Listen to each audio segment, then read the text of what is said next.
ॐ ज्ञानतिमिरान्धस्य ज्ञानञ्जनशलाकया चक्षुरुन्मीलितं येन तस्मै श्रीगुरुवे नमः। श्रीचैतन्यमनोभीष्टं स्थापितं येन भूतले स्वयं ददाति तदान्तिकम्।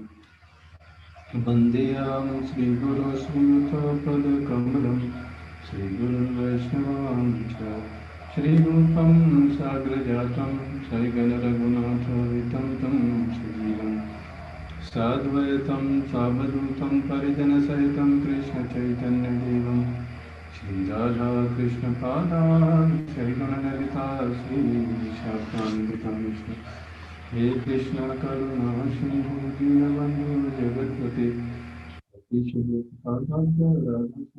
नमस्ते। सत्यकाञ्चन गौरांगी राधे वृंदावनेश्वरी वृषभानुसुते देवी प्रणमामि हरिप्रिये। वाञ्छाकल्पतरुभ्यश्च कृपा सिन्धुभ्येव च पतितानां पावनेभ्यो वैष्णवेभ्यो नमो नमः।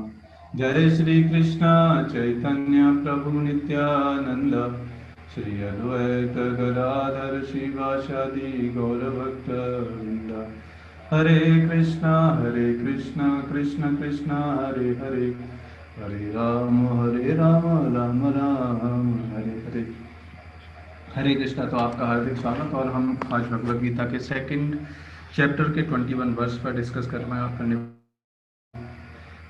टॉपिक है। आज हम डिस्कस करेंगे सोल इज इटर्नल, इसके बारे में, और थोड़ा सा डिस्कस करेंगे स्पिरिचुअल वर्ल्ड के बारे में, क्योंकि वहाँ जाना हमारा जीवन का उद्देश्य है, तो उसके बारे में जानना भी बहुत जरूरी है। तो आइए आज का श्लोक भगवान कृष्ण बोल रहे क्या?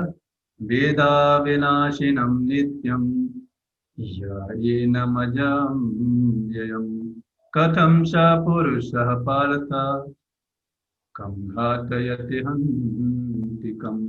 हे पार्थ, जो व्यक्ति यह जानता है कि आत्मा विनाशी, अजन्मा, शाश्वत तथा अव्यय है, वह भला किसी को कैसे मार सकता है या मरवा सकता है?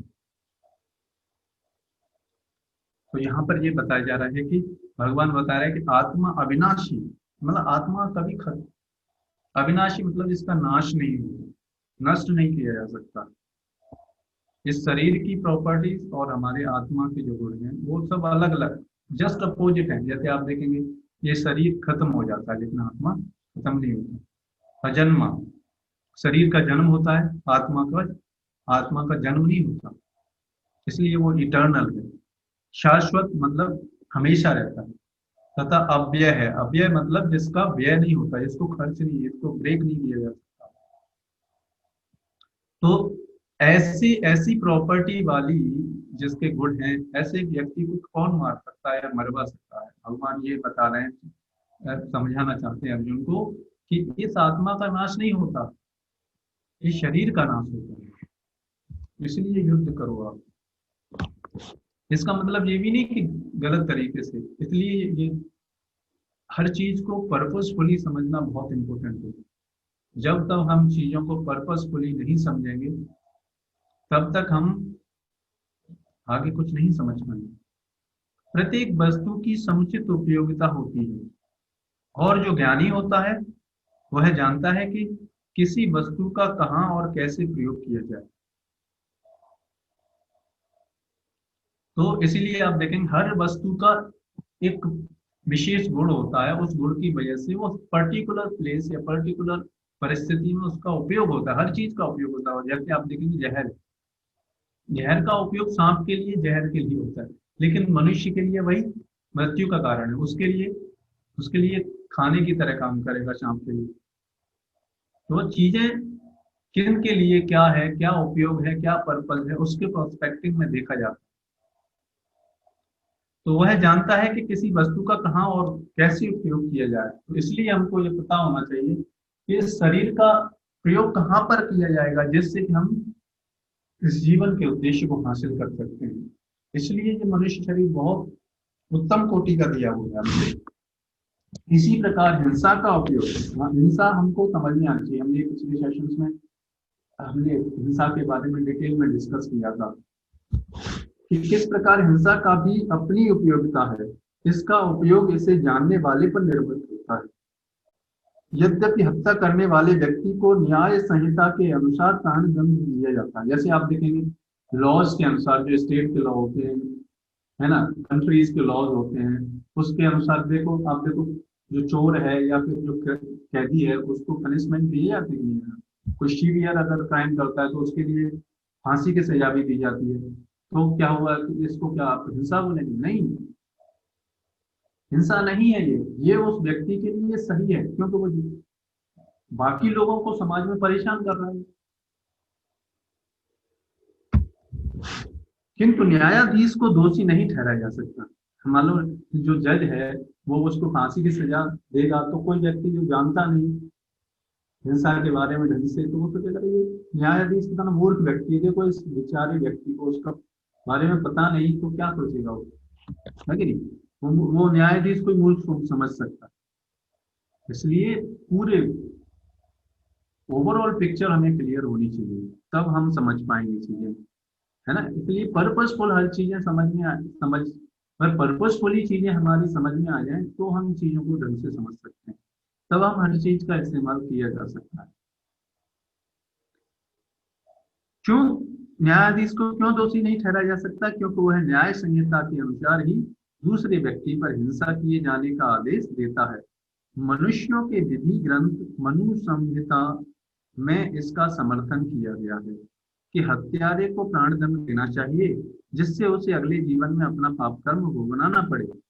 अतः राजा द्वारा हत्यारे को फांसी का दंड एक प्रकार से लाभप्रद है। तो जो व्यक्ति दूसरों को परेशान कर रहा है नहीं, और हत्यारा है, दूसरों को मार देता है, तो ऐसे व्यक्ति को प्राण दंड मृत्यु दंड देना ही ठीक है। नहीं तो फिर क्या होगा, वो यहाँ संसार में लेके और भी पाप करेगा, उस पाप की वजह से क्या होगा, उसे आने वाले जन्मों में कितना पाप कर्म वो उस संसार से जाने वाला नहीं होगा, फिर जेल में ही रहेगा। इसलिए उसके लिए लाभप्रद है। इसी प्रकार जब कृष्ण युद्ध के करने का आदेश देते हैं, तो यहाँ पर लोग भगवत गीता को गलत समझ लेते हैं, कि लोग समझते हैं कि देखो भगवान कृष्ण बोल रहे हैं युद्ध करो अर्जुन को, हिंसा, भगवत गीता तो हिंसा को प्रमोट करती है, मोटिवेट करती है। तो ये हिंसा नहीं है, ये तो सही कार्य के लिए लोगों को दंड देना है।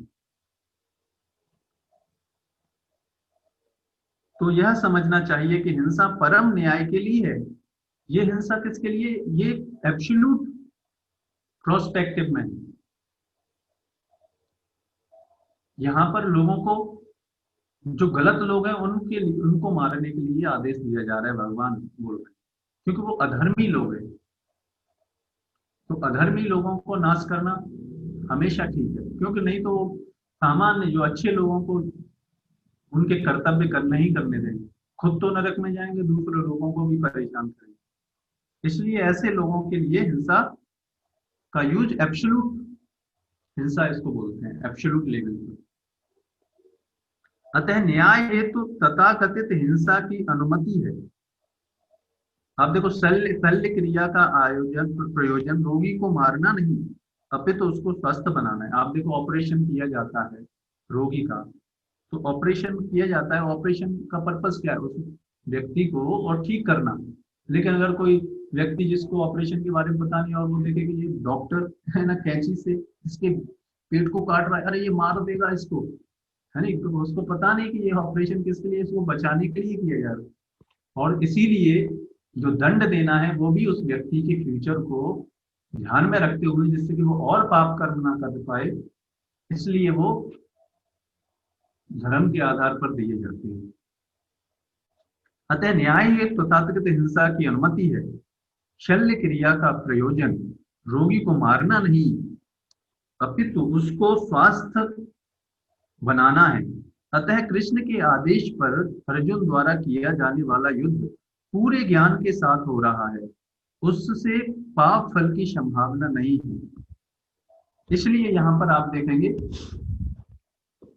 ये जो भगवान जो आदेश दे रहे हैं, ये करने से उनको पाप नहीं लगेगा अर्जुन को। क्यों? क्योंकि भगवान कृष्ण क्या है? अल्टीमेट अथॉरिटी है। अल्टीमेट अथॉरिटी जो बोलती है उसके करने में कोई पाप कर्म नहीं लगता, क्योंकि वो जो भी बोलेगा वो रूल के अकॉर्डिंग ही है, क्योंकि जो अथॉरिटी है वही रूल बनाती है आपको। अथॉरिटी है वही रूल बनाती है, और वो जो अथॉरिटी बोलेगी वो रूल्स के अगेंस्ट कैसे हो सकता है कि नहीं? इसलिए भगवान जो भी आदेश देंगे वो धर्म के अनुसार ही होगा। भगवान जो बोले, इसलिए धर्म का परिभाषा क्या है? भगवंत प्रणीतम धर्मं तो साक्षात भगवंत प्रणीतम। मतलब भगवान जो बोलते हैं वही धर्म है, वही न्याय है, वही एक राज्य को चलाने के लिए, एक मनुष्य जाति को चलाने के लिए वही धर्म है। उसी को कॉन्स्टिट्यूशन बोलते हैं। ह्यूमन लाइफ का कॉन्स्टिट्यूशन ये है जो भगवान बताते हैं। अब भगवान क्या बता रहे हैं? इसलिए भगवान कृष्ण क्या परम भगवान, और परम भगवान अर्जुन को क्या बता रहे हैं कि युद्ध करो। तो पूरा हमको पूरा, अब देखो समस्या कहाँ पर आती है? जो कोई व्यक्ति, जैसे मान लो मूवी कोई व्यक्ति देख रहा है, और मूवी के बीच में कोई व्यक्ति आया देखने, है कि नहीं, और उसने देखा कि ये हीरो, आपने देखा ना जनरली क्या होता है, जो हीरो होता है मूवी में वो विलेन को, जो विलेन होता है उसको पनिश करता है, लास्ट में मारता है। और कोई नया मूवी में अभी जस्ट लास्ट में ही एंटर किया, वो देखेगा अरे देखो ये कितना सज्जन व्यक्ति है विलेन, और इसको ये हीरो मार रहा है, कितना दुष्ट है ये हीरो, है ना? क्यों? क्योंकि वो अब जस्ट अभी पिक्चर में आया है, उसने शुरू से पिक्चर देखी नहीं कि देख विलेन के कितने बड़े बड़े कृत्य किए हुए हैं, इसने इतने इतना इतना क्राइम किया हुआ है, उसका पनिशमेंट यहाँ मिल रहा है यहाँ पर इसको। तो वो उस व्यक्ति को पूरा ओवरऑल पिक्चर नहीं पता उसका मूवी का, इसलिए वो गलत व्यक्ति को सही समझ सकता है और सही व्यक्ति को गलत समझ सकता है। उसी तरीके से भगवत गीता में जब तक उनको अर्जुन और भगवान के बारे में ये नहीं पता होगा, आइडेंटिटी नहीं पता होगी कि भगवान कौन है, अर्जुन कौन है, तब तक ये भगवत गीता व्यक्ति की समझ में नहीं आ सकती। इसलिए भगवत गीता को समझने के लिए सबसे पहली योग्यता क्या है कि भगवान कृष्ण जो भगवत गीता बोल रहे हैं उनको परम भगवान एक्सेप्ट करना, और वो जो भगवत गीता में बोल रहे हैं वो हमको उस चीज से हमको विश्वास होना, तब भगवत गीता हमारी समझ में आएगी। इसीलिए जब भगवान है भगवान कृष्ण, तो उनके द्वारा कहा गया कोई भी चीज गलत नहीं हो सकता, है नहीं? वो हो सकता है कि हमारी समझ में नहीं आ रहा हो, है ना? तो उसको वो एक प्रामाणिक गुरु के निर्देशन में, जब हम प्रामाणिक व्यक्ति जिन्होंने भगवत गीता को प्रामाणिक लोगों से समझ रखा है, ऐसे व्यक्ति के निर्देशन में जब हम इस भगवत गीता को समझेंगे, तो ये भगवत गीता हमारी समझ में आ सकती है। और फिर हमें ये आत्मा का जो ज्ञान है, तब ये आत्मा का जो ज्ञान भी भगवान दे रहे हैं, किस प्रोस्पेक्टिव में दे रहे हैं? भगवान को ये कन्विंस करने के लिए। देखो लोग गलत नहीं, लोग इसको गलत तरीके से अप्लाई कर सकते हैं, लेकिन इसलिए यहाँ पर्पट में बताया जा रहा है इसके बारे में डिटेल में कि लोग क्या सोचेंगे, हाँ ये हम तो आत्मा है, आत्मा तो कभी मरती नहीं, तो चलो हम सबको मार जो भी बूढ़े हैं उनको मार दो, जो भी जानवर उनको मार के खा लो, आत्मा तो कभी मरती नहीं है, नहीं उसका मांस हमको खाने को मिलेगा। मतलब जो मांस खाने वाले व्यक्ति वो इस तरीके से लॉजिक दे सकते हैं, है कि नहीं? बट आत्मा तो नहीं मरेगी, लेकिन उसका शरीर किस पर्पस के लिए दिया हुआ है, आप उसके शरीर को नष्ट कर रहे हो, उसके लिए पाप कर्म मिलेगा आपको। ये भी तो बात समझनी पड़ेगी। जब आप किसी को जीवन दे नहीं पा रहे, तो आपको जीवन देने का क्या अधिकार है किसी को, है कि नहीं? तो इसलिए हमको ये पॉइंट भी समझना पड़ेगा, किसी शरीर का क्या उपयोगिता है। वो शरीर उस आत्मा को मिला है उसके कर्मों के साथ, कर्मों के अनुसार उसको अपने कर्मों का हिसाब किताब चुकता करने के लिए, और उसके जीवन में आप हस्तक्षेप करेंगे तो आप ये पाप करेंगे, उसके लिए आपको भुगतान करना पड़ेगा। वो हिंसा हो गई आपकी, है ना? इसलिए ये गलत अंडरस्टैंडिंग से आप नहीं इस आत्मा की फिलॉसफी को आप अप्लाई कर सकते, है कि नहीं? अपने अपने स्तर पर समझनी पड़ेगी। तो इसलिए आत्मा हमेशा एग्जिस्ट करता है, ये इसलिए समझाने के लिए बोला जा रहा है कि हम ये शरीर नहीं है, हम आत्मा है, जिससे कि हम केवल इस शरीर के लिए ही ना अपना जीवन बर्बाद करें, है ना। इस आत्मा का जो कर्तव्य है भगवान के प्रति सेवा करना, जो हमारे जीवन का उद्देश्य है, जो हम ये भगवान के साथ अपना रिलेशन भूल गए हैं, उस उस रिलेशन को एस्टेब्लिश करने के लिए शरीर मिला है। तो इस शरीर को इस पर्पस के लिए प्रयोग करें। इसलिए भगवत गीता में ये आत्मा का ज्ञान बताया गया है।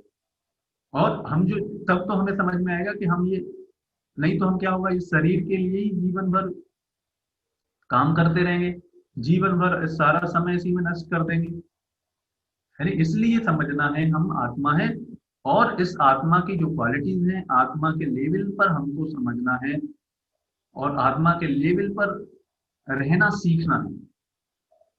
तब हम इस संसार से निकल सकते हैं, है नहीं। आत्मा का कर्तव्य क्या है? भगवान की सेवा करना।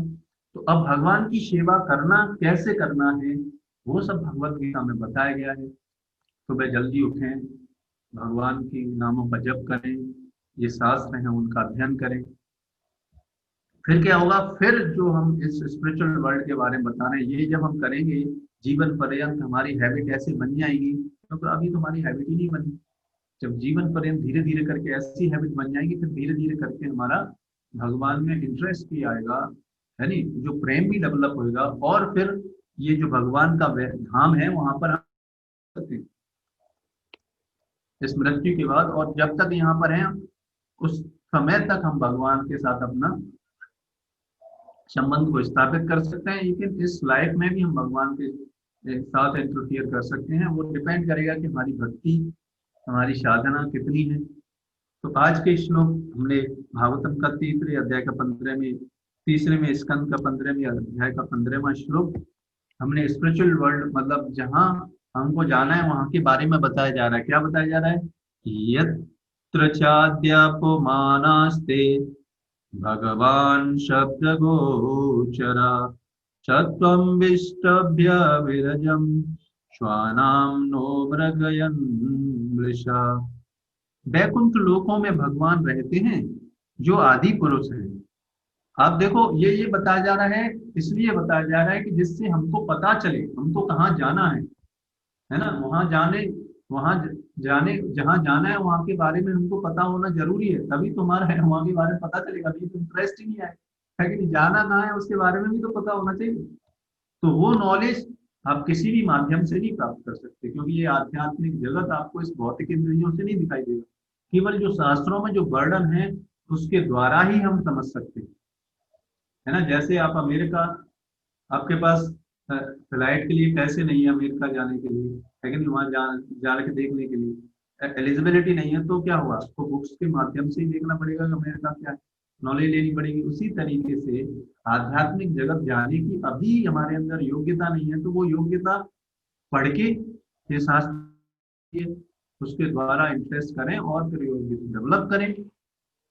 तो क्या बताया जा रहा है? वैकुंठ लोकों में भगवान रहते हैं जो आदि पुरुष है, और वहां पर भगवान का खुद वहां का रहने का। लोग बोलते हैं भगवान तो हर जगह, हाँ भगवान हर जगह रहते हैं अपनी शक्ति के माध्यम से, लेकिन उनका एक पर्सनल अवार्ड भी है जिन्हें वैदिक वाक्य में के माध्यम से समझा जा सकता है, और उन भगवान को इन शास्त्रों के माध्यम से उनकी भक्ति करके समझा जा सकता है।